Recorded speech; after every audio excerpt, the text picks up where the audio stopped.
Hey everyone, welcome to Money, Sex, and God. This is the Friday live Q&A, Ask Me Anything.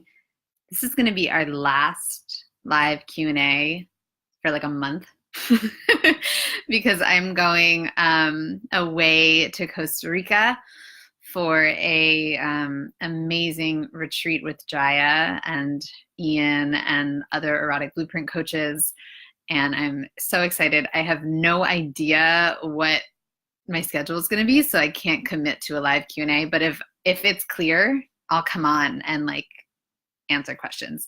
So anyway, last one for a while. Get your questions in now. Okay, I just got a question on Instagram. It says, can I interview you? Any interview requests, please send to Genevieve at essentialreclamation.com with a short description of what you want to interview me for. Okay, so I can know whether or not I'm a yes or a no to it. I'm getting ready for this weekend. I'm cozy in bed today. Getting really comfy because this weekend is huge. We have Wild Vessel on Saturday night, a sensual, immersive dance, like crazy theater experience. It reminds me of like if the Titanic were cool, like nowadays, that's what it would be. I'm psyched for that. I'm really excited. Dustin, Garrick, and I are going to do an awesome presentation. And then on Sunday, Dustin and I have our event called Divine Magnetism. Tickets are still dropping into my inbox. We have now at nine spots left. It's almost sold out. So please, if you're in New York and you want to go, make sure to get a ticket. Remember, there's a 50% off code. If you've watched this or any of my other lives, you know about it. The 50% off code is VIP, capital VIP in the promo code. Bring your partner. It's great for that, or just come solo. All right. So that's my announcement. I'm waiting for your questions now. I will be here for the next 10 minutes or so answering questions. So if stuff is coming up in your life around money, sex, or God, please bring those to me. Bring those questions to me. We'll play with it. We'll see what's here. We'll see what's coming up for you. Know that you're not alone in any of these things. And really the purpose of creating Money, Sex, and God is to help us talk about the things that people don't want to talk about. Right? So Julia, hi, honey. Thank you for your question. Julia is also an erotic blueprint coach. So thank you, babe, for coming on. Love you, love you. She said, I'd love to hear your take on enjoying psychological kink while staying embodied. Yeah, this is great. So psychological kink is does something to our brain, which is an erotic organ, right?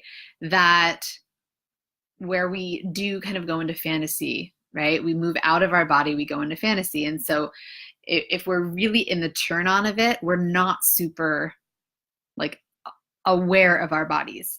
That being said, right, what I like to do is titrate it. So especially someone who's just starting out, or even for myself, because of how sensitive I am, I go into the fantasy fully. I let myself fully experience it, and then I come back and ground. Go into the fantasy, and then I come back and ground. And I go into the fantasy and come back and ground. And usually it's the dom who's going to be doing that for the submissive. So they're not going to be saying anything, but their energy is going to be like full in, like totally, I would say, penetrative energy on the fantasy world, right? So they're like really in, and then they're pulling back just a little bit so that everyone can ground back in their body. Yeah. And then what you could also do is you could mix some sensual languaging into it. So you could mix in how things feel on the body when we're moving into the psych kink. If we're playing in fantasy, if we're in person and we're like acting out a DS scenario, and we notice that our submissive, I'm just speaking from the dominant point of view because it really, this is good caretaking of your submissive, right? Our submissive is starting to become disembodied, and signs of this are like she or he is not able to look you directly in the eyes. she or he is moving a little slower, like the reaction time is slower. She or he is, the body doesn't look relaxed anymore, right? Or almost like the energy of it feels dead. It's like the best way I could describe it. It's like vacant.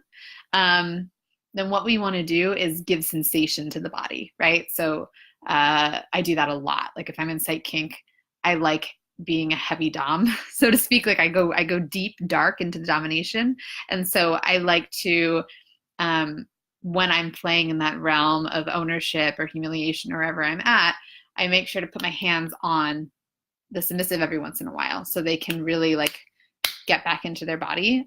You can also use sound, right? Like sounds of things, sensations of things, smells, taste, all of that while you're doing the psychological kink will help to ground. And the reason we want to is because we'll have less of a top drop, right? So, and a sub drop. So what that is when you go into this place, this DS place afterwards, because you're kind of floating in fantasy, afterwards, there's often this like, this drop feeling, right? Which can feel like depression, anxiety. It can kind of feel like that. So during the session, as much as you can play with that sensual piece in the kink, it's going to allow for more integration and less of a drop, right? And then of course the aftercare on the other side is going to be really key as well, right? Okay. Yeah, I hope I answered your question, Julia. This is just me riffing on what I would do, right, and what's coming up here. And she said, love it. Titrating, incorporating the sensual, and as a dominant, noticing those signs of being disembodied. Yeah, thank you for like summarizing what just riffed out of my mouth. I appreciate you. I'm taking questions. You can ask questions. I'll be on for another like 5-10 minutes. I've got some people over here on Instagram that I want to answer. Let's see. Okay, this Mel says, I know I have a spark for sex, helping others in this way, and I'd love to make it a way to earn money while pursuing my passion. I just don't quite know how it'll work for me. Any tips or advice? I kind of think I just have to keep learning and getting knowledge and trust the door will open when it's ready for me. Yeah, so how to make money should never be the question, right? I talked a little bit about this with Kevin Orris on our Facebook Live yesterday. How to make money, that's a question that's not going to bring you any money, right? So what we want to look at instead is, where does your spirit want to dance? Where is it most lit up? So for me, I'll just tell you a little bit of my story, Mel. You know, my whole life I knew I had this calling to work around sexuality, and I refused to step into it.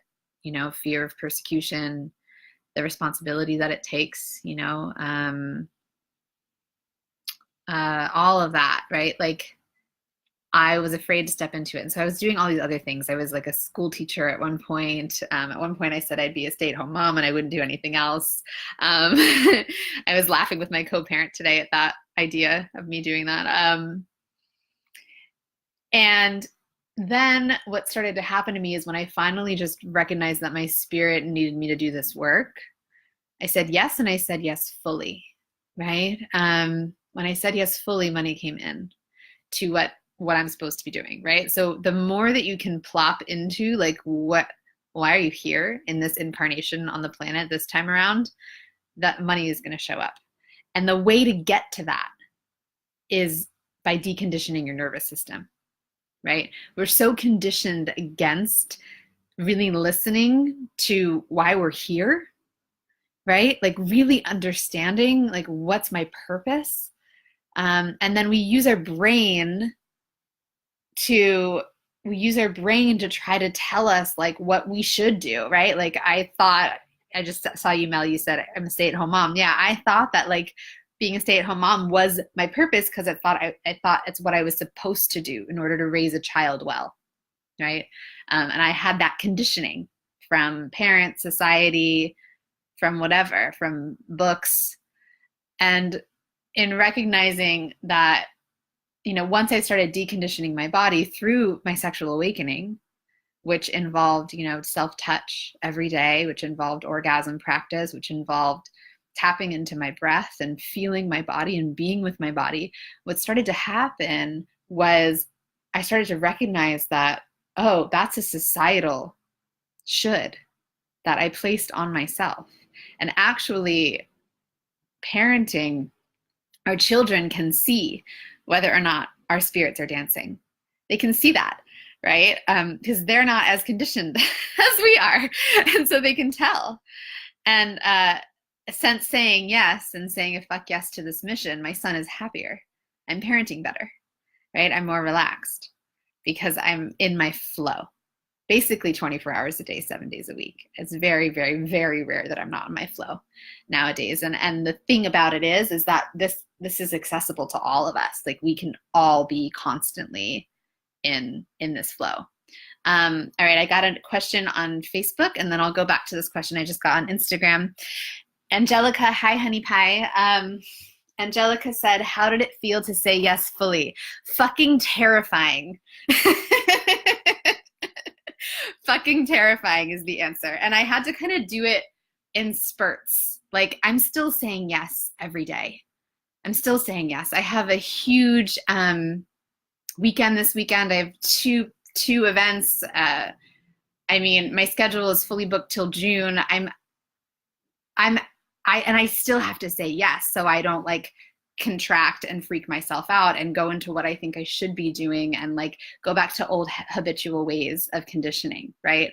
Which we all, right, have to choose. It's kind of like this feeling, Angelica, when I stepped in fully to this mission, felt like it was like saying yes to something that I've known my entire life. Not even my entire life, but like lifetimes. Like saying yes to something that was very clearly karmically placed in my lap that I'd been avoiding. So on one hand, I was like in this deep celebration and excitement. And then on the other hand, I was in this place of like, fuck. Because what I'm seeing in myself and with the women that I work with, our biggest fear is not like that we're going to stay small, right? We're good at that. We're good at staying conditioned women. We're good at holding back against our full life force, right? And resisting it. Our biggest fear is letting that life force run through you and then seeing how, like Shiva, it just annihilates anything that's not in alignment with you, right? And that started to happen, and that was scary. And I'm so grateful. So I wake up and I'm celebrating. I go to bed and I'm celebrating, right? Like, I am so grateful. It's, I don't understand any other way to live now, right? And I get so excited when women say to me, I'm ready to do it and I'm terrified. And I'm like, yes, I get that. I get that. It's holding the fear and holding that excitement at the same time and tapping into your higher self, right? And your actual divinity and moving from that place and knowing that whatever you choose, you can always choose again or choose differently later, right? The universe kind of moves around us based on what choice we make. We're never wrong. There isn't a wrong. That's not really there, right? Okay, that was kind of fun to talk about. Thank you, Angelica. I gotta run in a few minutes, but I want to answer the Instagram. I'm gonna try to do Insta and Facebook, and then I'm gonna pop out. Okay, so Insta. You said, can you recommend a book that would help me start on the path of my own sexual awakening? It's experiential. Books are kind of tricky. I'm thinking there hasn't been one that I've read that's felt really like, yeah. No. My mentor Jaya told me she's working on a book about her sexual awakening. So stay tuned. Podcasts, Chris Bale's podcast is brilliant. He's a friend of mine. He's fabulous. You can listen to his podcast. Money, Sex, and God is a series that I have on YouTube, so you can watch that. We talk a lot about sexual awakening. Books, not really. I love everything by Jeff Foster and Matt Kahn, though it's not sexual, they get it. they get like this feeling of loving everything that happens when we have our sexual awakening, right? So anyway, hope that's helpful. For me, it's way more experiential. It's getting on your body, getting with people, connecting with people, trusting, leaning into people, events, coaching, like just being immersed is where your spirit was going to fly the most. Because it's not, sexual awakening involves no thinking. It's not we don't think. Right? It goes away. We become mindless. So reading and thinking doesn't really make a whole lot of sense. But it's why I like Matt Kahn and Jeff Foster, because they're not thinking much. It's mostly feelings based, and that's part of sexual awakening, is really just like holding all of your feelings, and like celebrating them. Right? I don't mean holding them in. I mean like caressing them. Okay, last question from Deb Darshan, because I love you. I'm curious, lovely lady, do you know what happens to the brain when we're in a state of heightened arousal? There have been times when boundaries seemed clear and solid, then in the moment seemed way less fluid. Oh my God, this is one of my favorite topics. And I could go on for like an hour on this, Deb Darshan. I'm gonna try to do it really, really fast. I don't know what happens to the brain, because like I said, I'm not much of a like researcher thinker. I don't know. But what I've seen in clients and what I've seen in myself is that when we're in arousal, we enter into a state of mindlessness. That's kind of the point, right? Mindlessness connects us to collective unconscious. Rock on, right? Then we're in that state of flow, which is win. Now, the problem is that consent and boundaries get really tricky in this place, right? Because we'll say yes to something and then we're a no, and we can't really tell. This just happened the other day to me, actually, where I was a yes and then I was a no, but I was so mindless that I didn't know I was a no. And here's what happened, right? And here's where it becomes really important. It becomes the responsibility of the other person, the person holding the masculine container, or the giver, or the penetrator, like whoever that person is. They need to start to attune to you so that they can feel when you constrict before you notice it. It's pretty impossible in that mindless state to even know when you're a no, which is why a good dom, a good masculine energy penetration flow is able to pick up on that, and then stop and ask you, right? And then like drop you back into your body, get you out of your mindlessness state for just a second before you go back in and be like, wait, something happened here, which is what happened to me the other day. The man went, wait, something happened here. And I was like, you're right, something did happen. And then we like moved it, and then we were back. So that's why the verbal consensual no, yes, isn't quite so hot. It doesn't work that well. And it's where a lot of things get funky, especially a lot of situations where people are having like really great sex, or they think they are, and then afterwards they're like, wait, I didn't like that, or that, and I felt really weird about that, and that. Why didn't I say anything? And then they beat themselves up. And I don't want you to go there, because it's actually really, really difficult to say. I don't even know if it's possible to be fully surrendered into that mindless space and speak at the same time. Like I often can't talk when I'm there. And so rather it's the other person's responsibility, and it involves like deep trust and knowing that like little mistakes will happen, right? And being able to work through them and recognize like, okay, maybe they weren't fully attuned to me, and that's okay. Let me help them for next time, right? So you just keep playing there. Yeah, I can talk more about that later. It's one of my favorite topics. So thank you so much for asking it. It's so great. All right, guys, I have a client.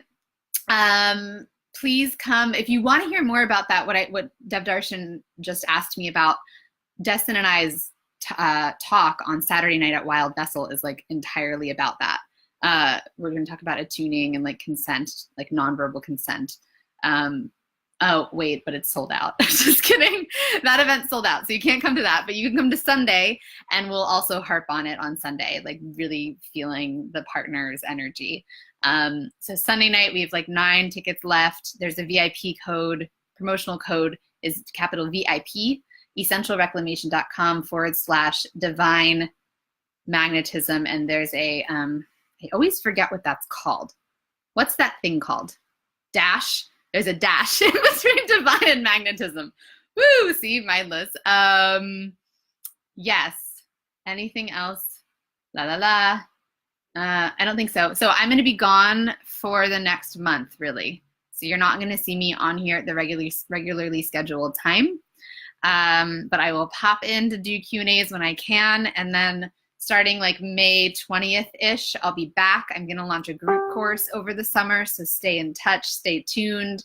I'm super excited for all the stuff that's going to be possible and that's going to birth for you. Thank you for being on here and playing with me. Got around. Mwah. Love you. And